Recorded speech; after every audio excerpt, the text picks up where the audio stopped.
Good morning. आज हम लोग जो है इस लेसन में लेंस के बारे में पढ़ेंगे। लेंस की प्रकृति के बारे में, उनके प्रकार के बारे में पढ़ेंगे और उनसे संबंधित उन बिंदुओं के बारे में पढ़ेंगे जिसका उपयोग जो है इस जो है हमारे सिलेबस में हम लोग करते हैं या इस बुक में होता है। सबसे पहले ये लेंस क्या होता है? तो लेंस एक प्रकार जो है पारदर्शी पदार्थ है। लेंस क्या है?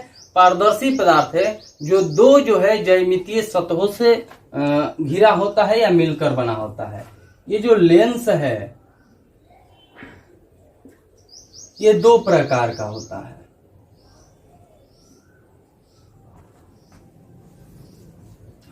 एक होता है उत्तल लेंस और एक होता है अवतल लेंस। उत्तल लेंस जिसे कन्वेक्स लेंस कहते हैं, अवतल लेंस जिसे कनकेव लेंस कहते हैं। तो उत्तल लेंस क्या होता है?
लेंस जिसे हम लोग हिंदी में ताल भी कहते हैं, लेंस या ताल एक ही होता है। लेंस जो है अंग्रेजी शब्द है और इसका हिंदी ताल होता है। तो लेंस क्या है? लेंस एक ऐसा जो है प्रकाशीय यंत्र है जो पारदर्शी होता है एवं दो ज्यामितीय सतहों से घिरा होता है। लेंस दो प्रकार का है, उत्तल लेंस और अवतल लेंस। चाहे उत्तल हो या अवतल हो, यदि देखा जाए तो इनका प्रत्येक सतह, इसमें दो सतह होते हैं और इनका प्रत्येक सतह किसी गोले का पार्ट होता है। ये भी सतह जो है एक गोले का भाग है। उसी तरह अवतल लेंस में भी ये वाला भी सतह जो है एक गोले का भाग है और ये वाला सतह भी एक गोले का भाग है। तो लेंस जो है दो ज्यामितीय सतहों से घिरा होता है या बना होता है जो पारदर्शी होता है और यह दो प्रकार का होता है, उत्तल लेंस और अवतल लेंस। उत्तल लेंस क्या होता है? तो जो लेंस बीच में मोटा तथा किनारों पर पतला हो,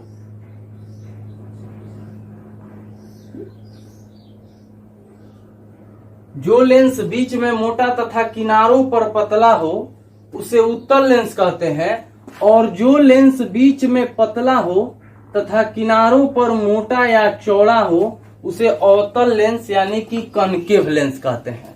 इसे जो है हम लोग कन्वेक्स लेंस कहते हैं यानी कि उत्तल लेंस, और इसे जो है हम लोग क्या कहते हैं? कनकेव लेंस कहते हैं यानी अवतल लेंस। जो लेंस बीच में मोटा तथा किनारों पर पतला हो उत्तल लेंस, जो लेंस बीच में पतला तथा किनारों पर मोटा या चौड़ा हो अवतल लेंस कहते हैं।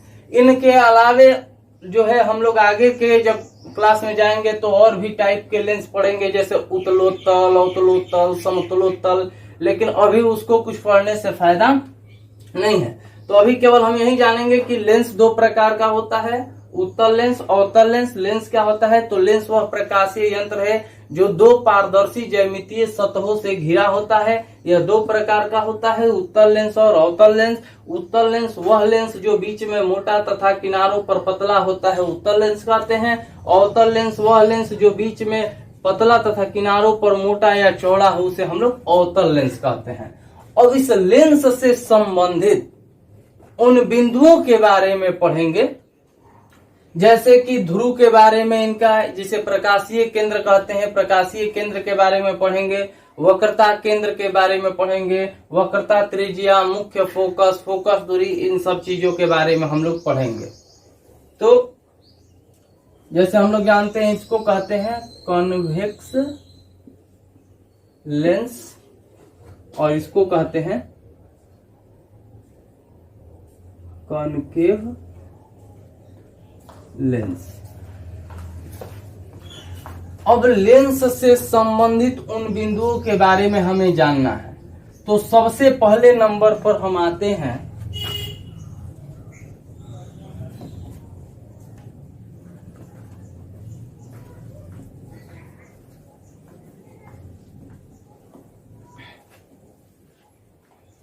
वक्रता केंद्र। वक्रता केंद्र यानी सेंटर ऑफ कर्वेचर। वक्रता केंद्र, ये वक्रता केंद्र क्या होता है?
प्रत्येक लेंस में दो सतह होते हैं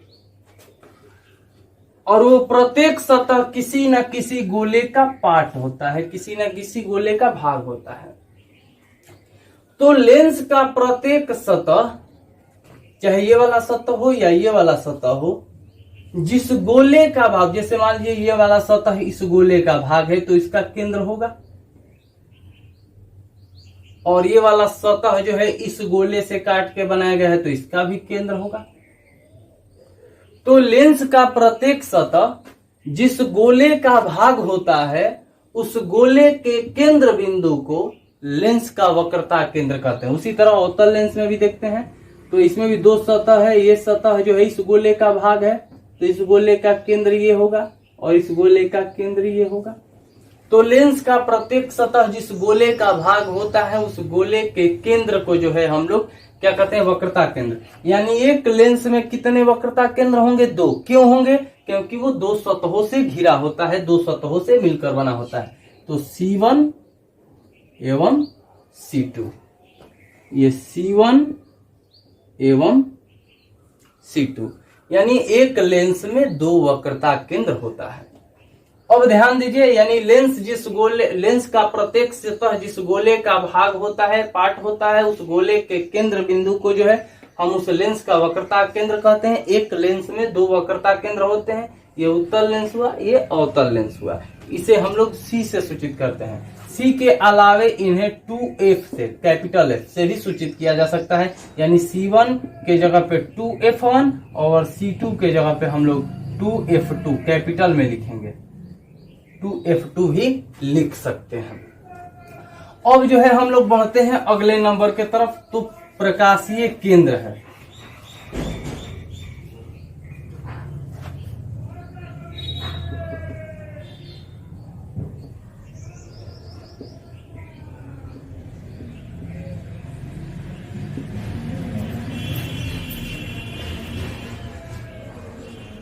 प्रकाशीय केंद्र यानी कि ऑप्टिकल सेंटर, ER या R दोनों में से कोई भी। अब ये प्रकाशीय केंद्र क्या होता है, लेकिन उससे पहले, प्रकाशीय केंद्र से पहले चलिए कर देते हैं प्रकाशीय केंद्र ही पहले। तो कोई भी लेंस हो, चाहे उत्तल लेंस हो या अवतल लेंस हो,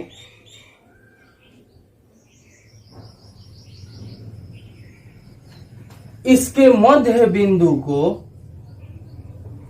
लेंस के मध्य बिंदु चाहे चौड़ाई में या ऊंचाई में, मध्य बिंदु को लेंस का प्रकाशीय केंद्र कहते हैं। इसे O से सूचित करते हैं। लेंस के मध्य बिंदु को लेंस का प्रकाशीय केंद्र कहते हैं, जिसे किससे सूचित करते हैं, O से सूचित करते हैं। अब जो है हम आगे बढ़ते हैं।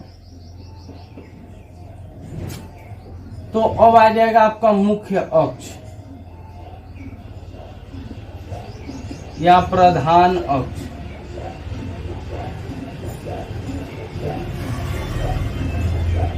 जिसे आप मेन एक्सिस या प्रिंसिपल एक्सिस बोलते हैं।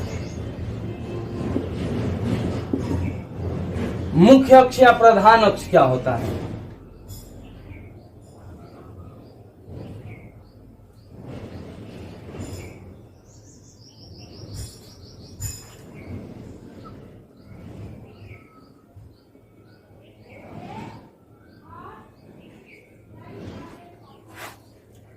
तो आपको पता है कि एक लेंस में दो वक्रता केंद्र होते हैं। एक लेंस में कितने वक्रता केंद्र? दो वक्रता केंद्र, C1 और C2, C1 C2 C1 C2। किसी लेंस के दोनों वक्रता केंद्र से होकर गुजरने वाली रेखा, किसी लेंस के दोनों वक्रता केंद्र से होकर गुजरने वाली जो रेखा होती है, इसी को जो है हम लोग मुख्य अक्ष या प्रधान अक्ष कहते हैं। इस रेखा को मुख्य अक्ष या प्रधान अक्ष कहते हैं।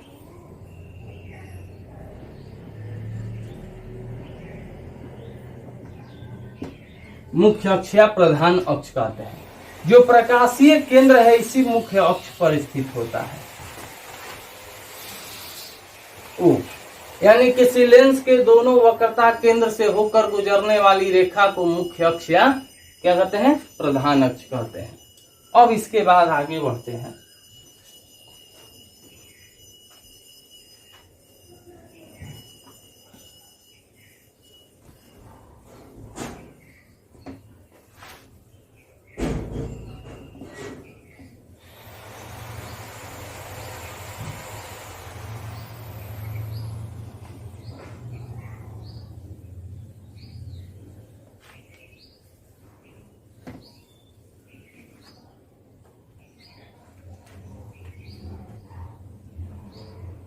अगला नंबर है, पहला हो गया आपका वक्रता केंद्र, उसके बाद जो है प्रकाशीय केंद्र, प्रधान अक्ष। चौथे नंबर पर हम लोग आते हैं मुख्य फोकस।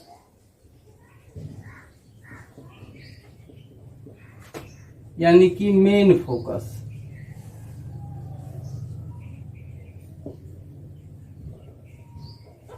मेन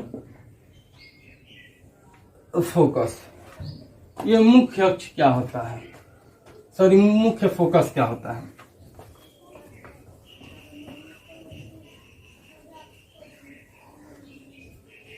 तो ध्यान दीजिए,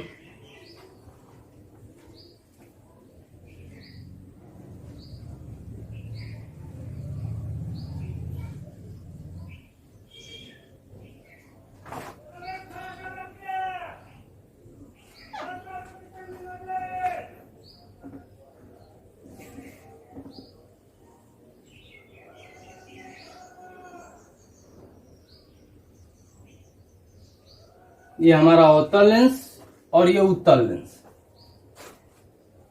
ये हो गया मुख्य अक्ष, ये मुख्य अक्ष, ये हो गया आपका बीच का पार्ट जो कि ये प्रकाशीय केंद्र है।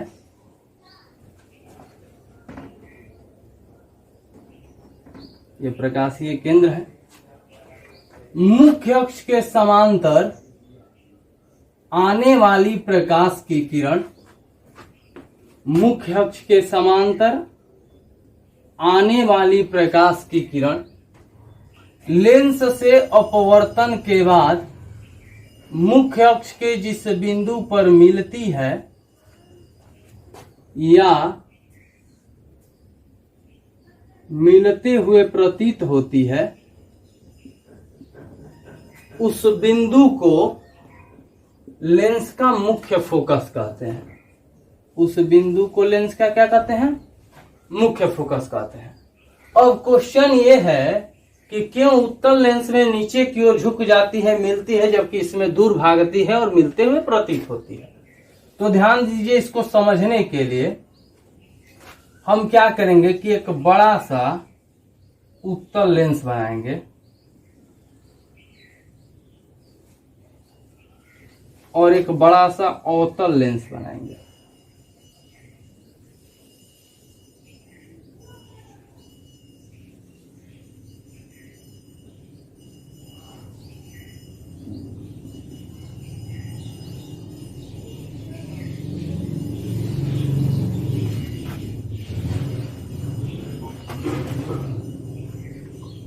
देखिए, इसमें दो सतह है।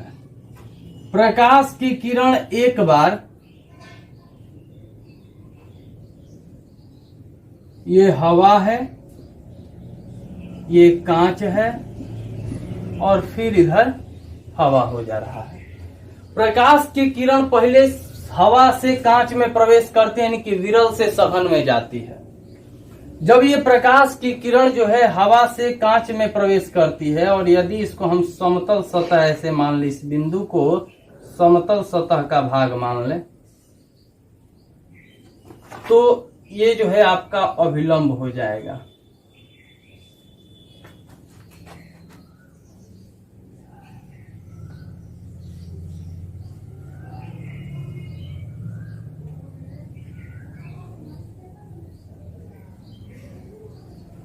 ये अभिलंब हो जाएगा। तो हम लोग पढ़े हैं कि जब कोई प्रकाश की किरण जो है विरल से सघन माध्यम में प्रवेश करती है तो अभिलंब की ओर झुक जाती है, यानी जाना था इसे सीधे, अब ये क्या होगी कि अभिलंब की ओर झुक जाती है, यानी कि नीचे की ओर झुक जाती है, नीचे की ओर झुक जाती है। जब ये किरण फिर कांच से हवा में आती है तो ये वाला सतह को भी यदि समतल सतह का भाग मान ले,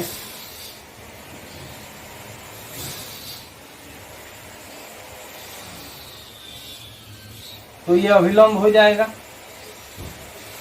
और हम लोग पढ़े हैं कि जब प्रकाश की किरण कांच से हवा में आती है, सघन से विरल में आती है, तो अभिलंब से दूर भागती है, यानी कि नीचे की ओर भाग जाती है। ये अभिलंब है, इससे दूर भागती है।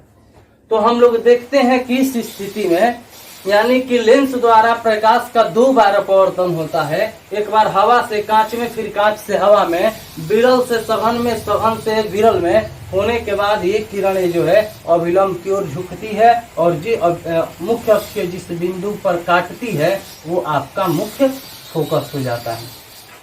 उसी तरह इसमें भी जब कोई प्रकाश की किरण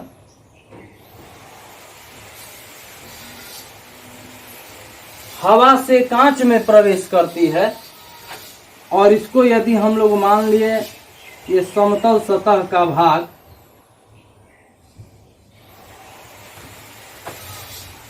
तो ये हम लोगों का अभिलंब होगा।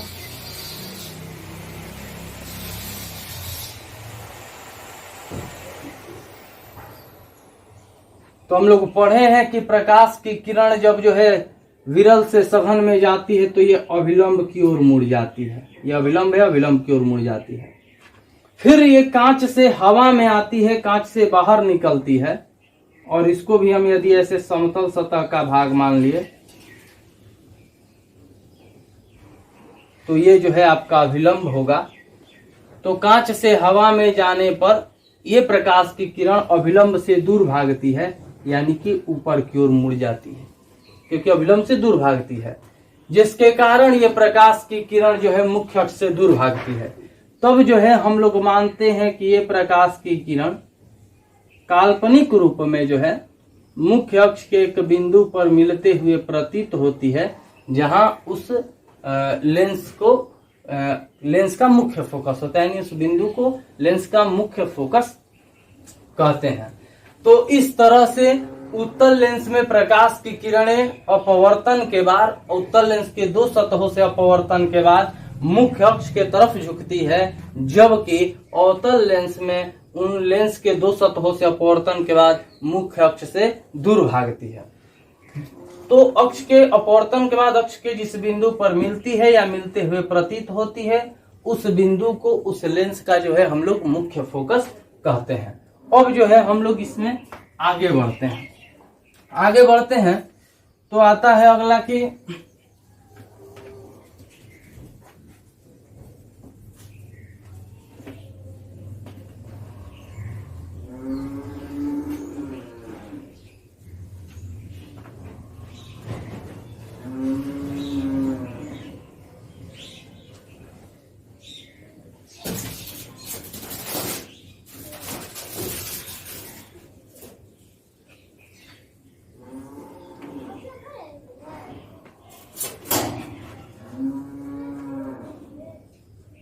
अगला नंबर है वक्रता त्रिज्या।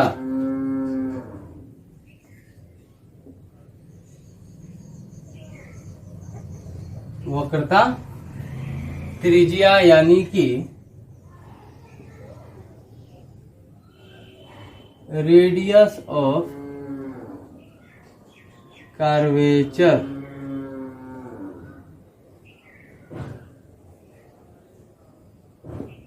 Radius of curvature. अब ये वक्रता त्रिज्या क्या होती है?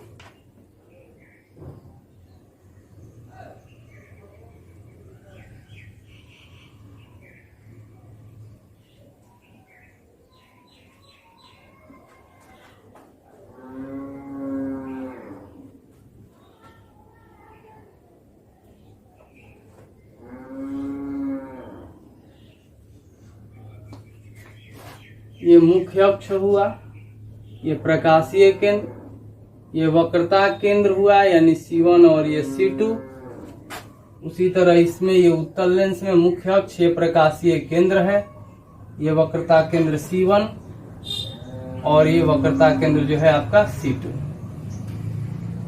तो लेंस के प्रकाशीय केंद्र एवं वक्रता केंद्र के बीच की जो दूरी होती है, प्रकाशीय केंद्र एवं वक्रता केंद्र के बीच की जो दूरी होती है, इसको जो है हम लोग वक्रता त्रिज्या कहते हैं। चूंकि दो वक्रता केंद्र होती है अतः प्रकाशीय केंद्र से दो दूरियां होगी, तो इन यानी कि वक्रता त्रिज्या भी दो होती है। तो एक को कहते हैं R1, एक को कहते हैं R2, इन्हें R से सूचित करते हैं।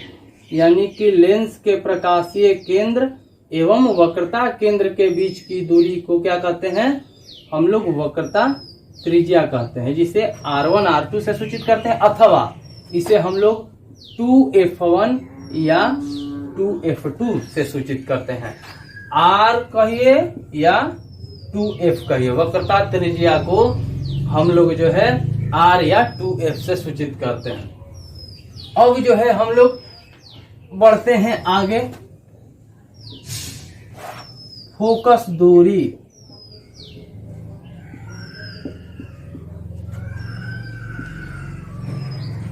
Focal length. फोकस दूरी यानी कि फोकल लेंथ। तो अब देखिए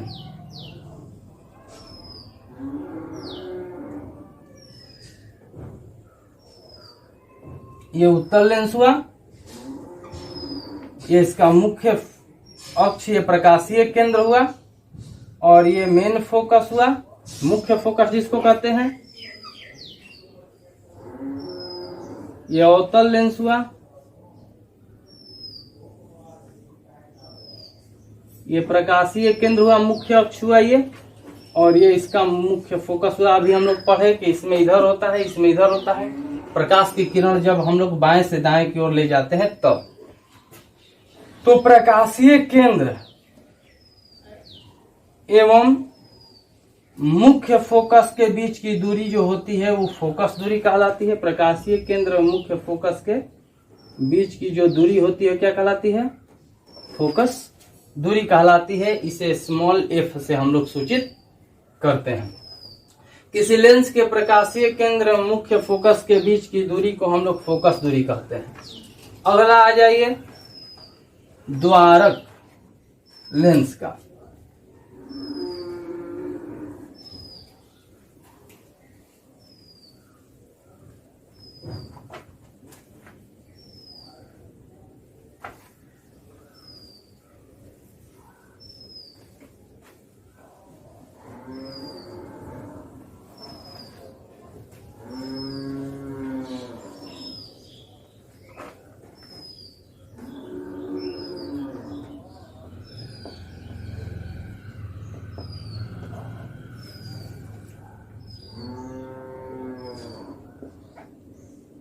द्वारक यानी एपर्चर।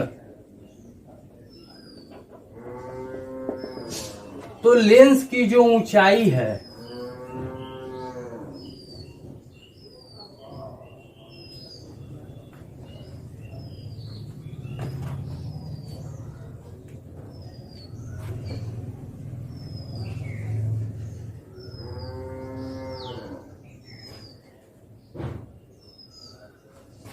इस लेंस की ऊंचाई को लेंस का द्वारक कहते हैं।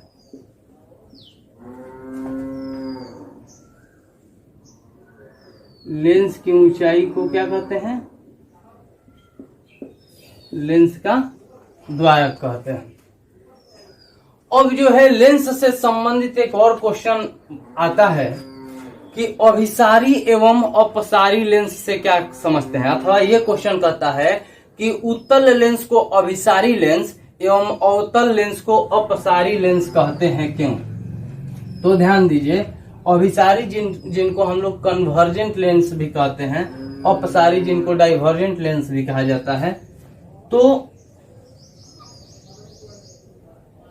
क्वेश्चन है कि उत्तल लेंस को अभिसारी लेंस, ये उत्तल लेंस है, और अवतल लेंस को अपसारी लेंस कहते हैं, क्यों? ये उत्तल लेंस है, ये इसका मुख्य अक्ष है, ठीक, ये इसका मुख्य अक्ष है और ये इसका मध्य पार्ट है।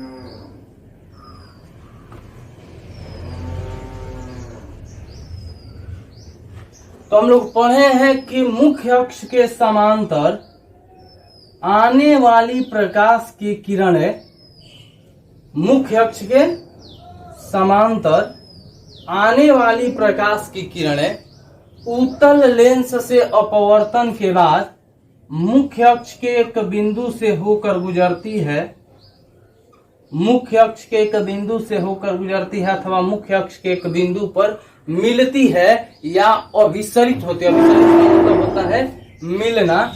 मुख्य अक्ष के एक बिंदु पर मिलती है या अभिसरित होती है। इस कारण जो है उत्तल लेंस को हम लोग अभिसारी लेंस कहते हैं। मुख्य अक्ष के समांतर आने वाली प्रकाश की किरणें उत्तल लेंस से अपवर्तन के बाद मुख्य अक्ष के एक बिंदु पर मिलती है या अभिसरित होती है। इस कारण जो है उत्तल लेंस को हम लोग अभिसारी लेंस कहते हैं। अगला है अवतल लेंस में। मुख्य अक्ष के समांतर आने वाली प्रकाश की किरण। अच्छा, क्यों इसमें अभिसरित होती है? तो ऊपर में बताए थे, क्योंकि दो सतहों से अपवर्तन के बाद ये किरणें जो है एक बार हवा से कांच में, फिर एक बार कांच से हवा में आती है, इसलिए वो मुख्य अक्ष की तरफ जो है झुक जाती है। इसी कारण जो समांतर किरणें आती है वो मुख्य फोकस से मिलती है या जो है आपको अभिसरित होती है। उसी तरह आगे यदि बढ़ते हैं तो कह रहा है कि मुख्य अक्ष के समांतर आने वाली जो प्रकाश की किरणें है, अवतल लेंस से अपवर्तन के बाद हमें पता है कि ये अपवर्तन के बाद मुख्य अक्ष से जो है दूर भागती है तथा मुख्य अक्ष के एक बिंदु पर मिलते हुए प्रतीत होती है।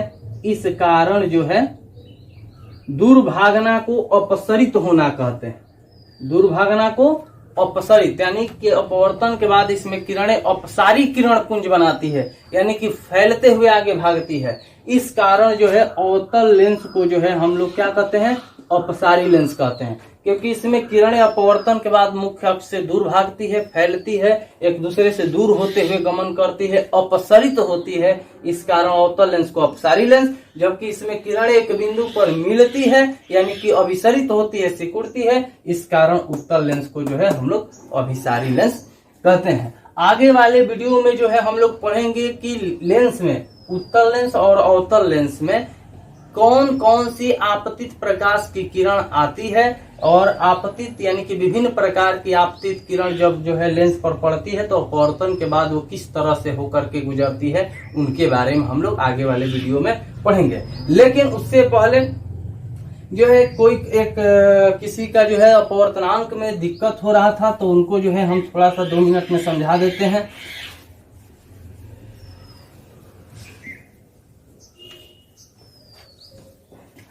करें कि अपवर्तनांक क्या होता है? दो माध्यम में प्रकाश की चाल के अनुपात को अपवर्तनांक कहते हैं। ये दो प्रकार का होता है, निरपेक्ष अपवर्तनांक और सापेक्ष अपवर्तनांक, जो कि पहले वाले वीडियो में हम बताए थे। निरपेक्ष अपवर्तनांक क्या होता है? एक माध्यम का, जैसे मान लीजिए कहेगा कि कांच में प्रकाश की चाल जो है इतना है, कांच में प्रकाश की चाल इतना है, तो उसका जो है निरपेक्ष अपवर्तनांक क्या होगा? यानी केवल एक माध्यम दिया हो। तो निर्वात में प्रकाश की चाल एवं माध्यम, जो भी माध्यम दिया उस माध्यम में प्रकाश की चाल के अनुपात को जो है हम लोग अपवर्तनांक कहते हैं, और इस अपवर्तनांक को निरपेक्ष अपवर्तनांक कहा जाता है। निर्वात में प्रकाश की चाल एवं किसी माध्यम में, कांच दिया है तो कांच में प्रकाश की चाल, हवा दिया है हवा में प्रकाश की चाल, जल दिया है जल में प्रकाश की चाल, यानी किसी माध्यम में प्रकाश की चाल, दोनों के अनुपात को निरपेक्ष अपवर्तनांक कहेंगे। जबकि सापेक्षिक अपवर्तनांक क्या होता है? तो जब दो माध्यम दिया हो और दोनों माध्यम में अलग अलग प्रकाश की चाल हो, या दोनों माध्यम का अलग अलग निरपेक्ष अपवर्तनांक हो, तो हम कहेंगे कि एक माध्यम के सापेक्ष दूसरे का निरपेक्ष अपवर्तनांक। जैसे मान लीजिए कि हमारे पास एगो जल है, एगो कांच है, तो जल और कांच दिया है, तो उसका अपवर्तनांक निकालने के लिए क्या होता है? दो माध्यमों के निरपेक्ष अपवर्तनांक के अनुपात को, यानी N1 और N2, ये दोनों के अनुपात को जो है हम लोग सापेक्षिक अपवर्तनांक कहेंगे। तो N1/N2 भी हो सकता है, अथवा जो है N2/N1 भी हो सकता है। तो कहेगा कि यदि माध्यम एक के सापेक्ष दो का अपवर्तनांक निकालिए, तो हो जाएगा, जिसका निकालना हो ऊपर, N2/N1, यानी कि माध्यम 2 का निरपेक्ष अपवर्तनांक बाई माध्यम 1 का निरपेक्ष अपवर्तनांक। यदि कहेगा कि माध्यम 2 के सापेक्ष 1 का अपवर्तनांक निकालिए, तब उस स्थिति में हो जाएगा माध्यम 1 का अपवर्तनांक बाई माध्यम 2 का अपवर्तनांक, यानी कि N1/2। इसको लिखेंगे माध्यम 1 के सापेक्ष 2 का अपवर्तनांक N2/N1, और इसको लिखेंगे 2N1, यानी कि माध्यम 2 के सापेक्ष 1 का अपवर्तनांक। अब इनका निरपेक्ष अपवर्तनांक निकालने के लिए N2 है, यानी कि दूसरे माध्यम का निरपेक्ष अपवर्तनांक, तो निरपेक्ष अपवर्तनांक बराबर होता है निर्वात में प्रकाश की चाल बाई उस दूसरे माध्यम में प्रकाश की चाल, तो V2 हो जाएगा। उसी तरह N1 निरपेक्ष अपवर्तनांक है, यानी कि निर्वात में प्रकाश की चाल बाई पहले माध्यम में प्रकाश की चाल, यानी V1 हो जाएगा। उल्टा कर देंगे C/V2 I × V1/C, ये कट जाएगा, यानी कि V1/V2, जस्ट इसके अपोजिट ये भी हम कर सकते हैं। यानी जब ये वो माध्यम दिया हो तो निर्वात में प्रकाश की चाल बाई उस माध्यम में प्रकाश की चाल के अनुपात को निरपेक्ष अपवर्तनांक कहेंगे। जब दो माध्यम दिया हो तो दोनों माध्यमों के निरपेक्ष अपवर्तनांक के निकाल करके उसका अनुपात करेंगे तो वो जो है सापेक्षिक या आपेक्षिक अपवर्तन होता है।